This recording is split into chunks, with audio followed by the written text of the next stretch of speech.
What's going on, guys? Welcome to week 9.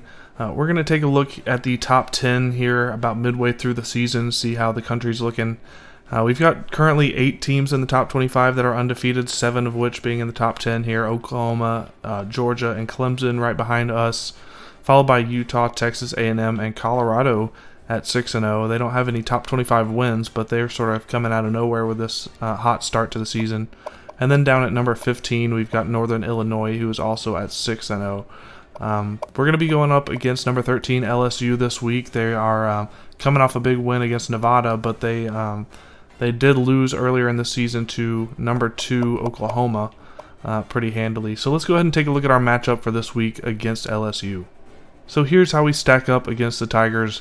We're going to have the advantage over a lot of teams based on the fact that we're number 1 in half of these.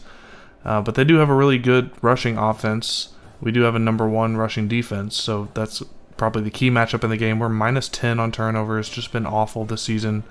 Not necessarily too bad in terms of turning it over, but the big issue has been actually forcing takeaways, which our defense hasn't been doing a great job of doing. But yeah, this is kind of how the matchup is looking. Definitely a tough place to play. Another new stadium for this series. We've never played at LSU. So let's go ahead and jump into the highlights and see if we're able to come out on top in this one. Taking on the number 13 LSU Tigers here in Death Valley. Nice sunny afternoon. Kind of disappointed a little bit that it's not a night game, but I also want to win. So let's go ahead and jump into the highlights here. We get the ball first, 3rd and 20 after a sack though. Fauonuku rolling out right. Got a man down the field, busted coverage, and Brian Miller's wide open. And he takes it down the right sideline, stiff arms his way all the way down to the 20 for a gain of 65. Huge start to this game for our offense after an unfortunate sack. 1st and 10, next play, option keeper Fauonuku taking it out right. He loses the ball, but Justin Brooks is there to pick it up, and he takes it into the end zone for a 20-yard touchdown, just like we drew it up. Beautiful play there. The little fumble, Rooski. And that's going to put us up 7-0. First drive for LSU on 3rd and 13. Pass over the middle is complete to Evan Farkas, but it's going to be short of the first by about 8 yards. LSU has to punt.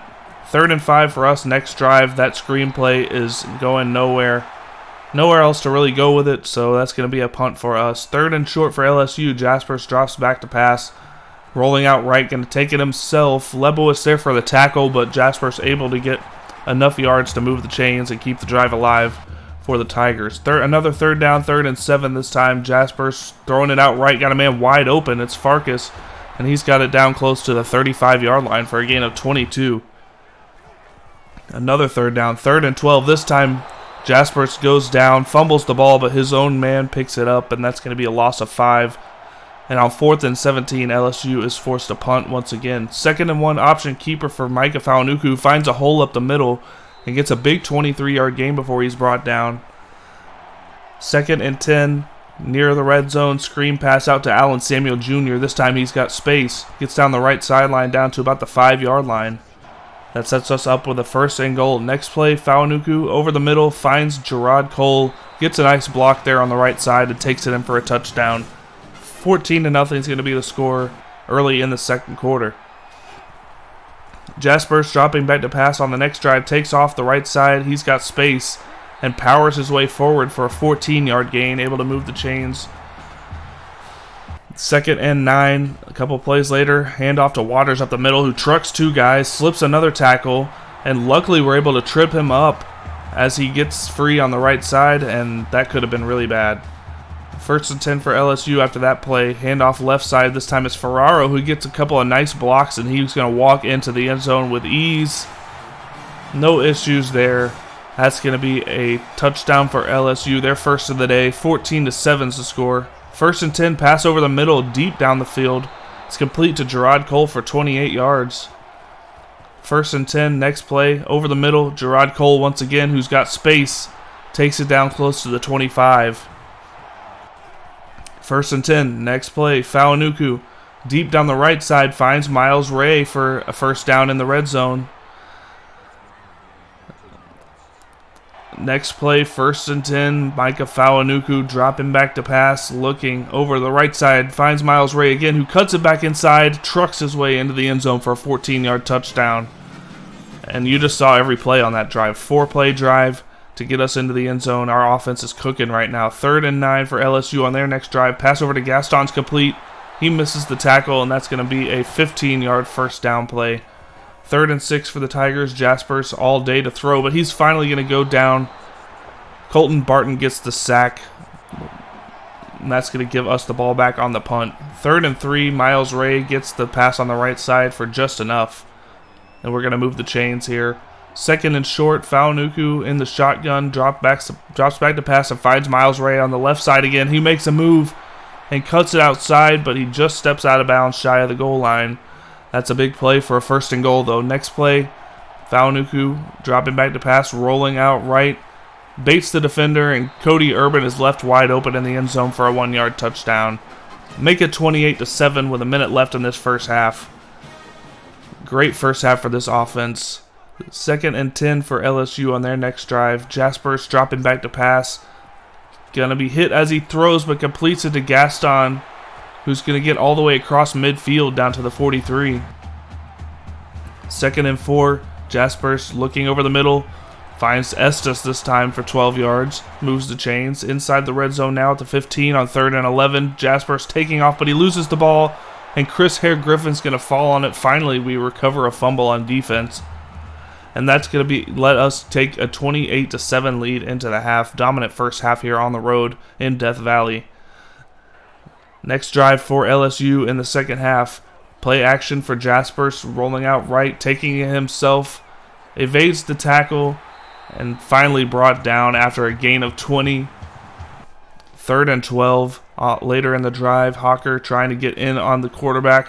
He gets blocked, and that pass is going to be off the mark. And that's going to bring up another punting situation for the Tigers.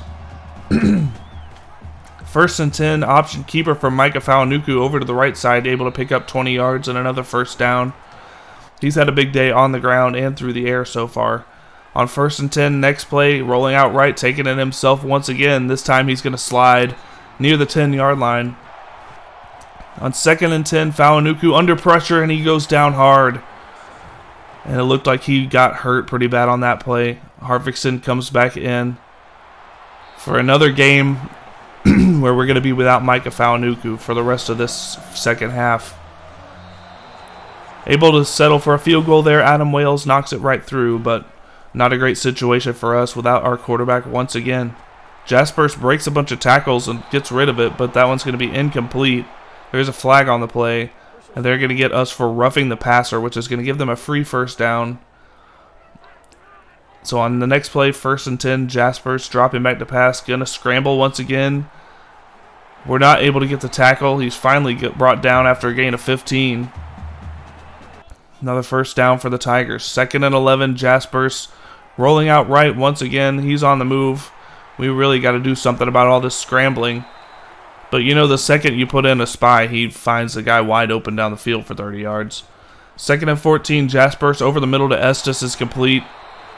Taken down after a gain of 20, and he's in the red zone near the 4-yard line. Jaspers over to the right side, completes that one to Isaiah Stranad for a 4-yard touchdown. And they're going to go for 2 to try to make this a 16-point game. Jaspers going to scramble this time. He's brought down by Taven Lebowitz. And that keeps the score at 31-13. Next drive, Harvickson under pressure, rolling out right, going deep down the field, but it got picked off by the linebacker. Never saw him on the play, and he snuck over there and got the interception.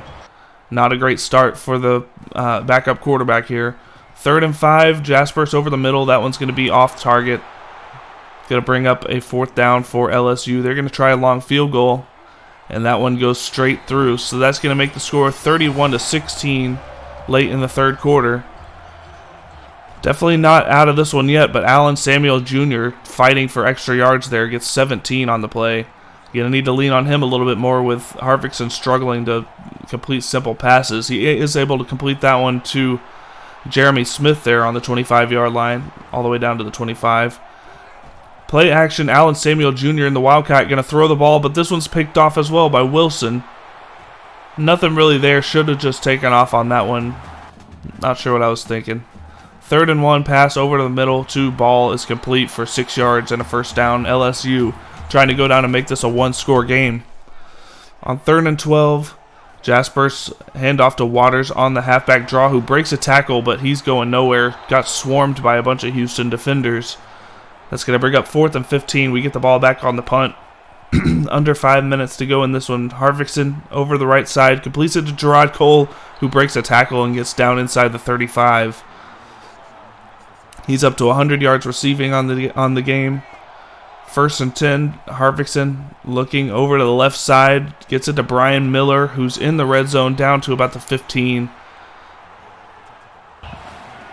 And if we can get a touchdown here, that's going to pretty much do it. Handoff up the middle, Allen Samuel Jr. is going to take it in. Make it 38-16, and that should be enough to put the Tigers away. Under 2 minutes left now. Jasper's looking deep down the left side of the field, and Okocha not able to make the play on it. That's going to be caught for a huge gain, and LSU in enemy territory now.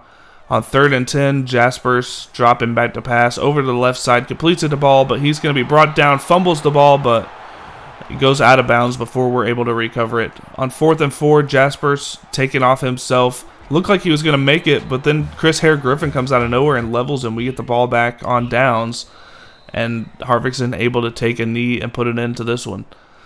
So lucky to get the win in this one after losing our quarterback once again, but he played enough to get player of the game. 268 through the air, 3 touchdowns, a bunch of rushing yards as well. And 38-16 is the final. Hopefully Mikah Fauonuku able to return for the next game. Just this nagging bruised ribs injury just won't go away. Alright, let's go ahead and take a look at the top 25 matchups here in week number 9. Number 21, Florida gives Georgia their first loss of the season, 42-21. Huge second half for the Gators. Georgia's going to drop to 8-1. Number 5, Utah goes to 7-0 with a 42-20 win over number 11, Kansas State.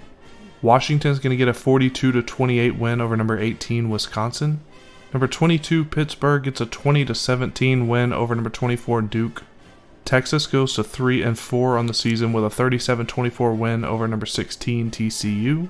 UCLA gets a huge blowout win over number 25 Texas Tech, 56-17. One of these teams had to go down. It's going to be Texas A&M. Number 2 Oklahoma gets a 35-28 win over the number 6 Aggies. And that's going to do it for this week's top 25 matchups. We're going to go ahead and move on to week 10. So no additional recruits this week. We've got a tough one next week against Notre Dame on the road. They are 3-5 on the season, but they've got a good squad, and we've been playing on the road quite a bit lately. We've got 3 home games to finish the season after this one, but this one is kind of the end of our little bit of a road stretch here towards the end of the season. So be sure to tune in tomorrow for this matchup against Notre Dame. If you've made it this far in the video, go ahead and leave a like, comment, subscribe, do all that fun stuff for me. I really appreciate it. We'll see you guys tomorrow for this matchup against Notre Dame.